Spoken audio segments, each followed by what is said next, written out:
ได้มาเฮียนแล้วก็ได้ความรู้ครบเลยแหละสิไปปรับใช้ในธุรกิจได้หลายเลยกลับไปก็สามารถเปิดแฟรนไชส์ขายแฟรนไชส์ได้เลย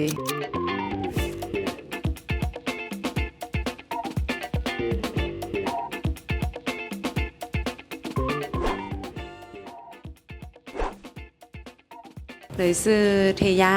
อันนี้ซื้อใจเฮ็ดธุรกิจร้านอาหารเป็นซื้อห้าศิลาไก่หมอฮ้อนตอนนี้มีทั้งหมด4 สาขาเนื่องด้วยว่าธุรกิจที่เปิดอยู่ลาวเป็นร้านอาหารมันมีลูกค้าหลายคนต้องการถามว่าทางร้านได้ขายแฟรนไชส์หรือบ่และอีกอย่างคือเจ้าของการยังบ่ทันได้มีความรู้ว่าที่จะขายจังไดก็เลยตัดสินใจเข้ามาเรียนตัวนี้แล้วก็อยากคิดให้ธุรกิจของอันเฮามีการเติบโตขยายหลายขึ้นก็เลยสนใจมาเรียนคอร์สแฟรนไชส์จำอัพส่วนตัวเองการยังบ่มีความรู้อย่างจากการที่ผ่าน 2-3 มื้อที่เรียนมานี่ก็เฮ็ดให้รู้ว่าพื้นฐานของการขายแฟรนไชส์เฮาต้องศึกษาอย่างแน่แล้วก็มีหลายเรื่องที่เฮาต้องศึกษาได้มาเรียนก็ได้หลายอย่างเนาะคือนึงได้พวกเกี่ยวกับ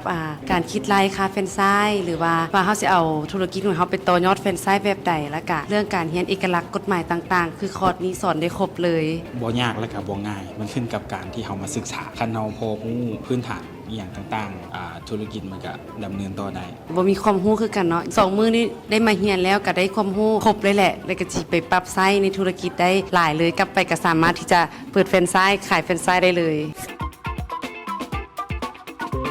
สำหรับใครที่ต้องการที่จะเฮ็ดเป็นขายแฟรนไชส์ของธุรกิจของตัวเองก็อยากแนะนำให้มาเรียนมันก็ได้เสริมความรู้ความสามารถของเฮาเพื่อที่จะไปต่อยอดเฮ็ดแฟรนไชส์ของธุรกิจตัวเองได้คืออยู่ประเทศลาวเนาะยังบ่มีคอร์สที่สอนเกี่ยวกับแฟรนไชส์หรือว่าคนลาวหลายคนนี่ก็ยังบ่ฮู้ว่าต้องไปเรียนอยู่ไสเนาะเกี่ยวกับแฟรนไชส์ก็แนะนำมาคอร์สนี้เลยคือจะได้ความรู้ครบจบอยู่นี่เลยได้มีอาจารย์แนะนำค่อยซี้แนะทุกๆคำถามเลย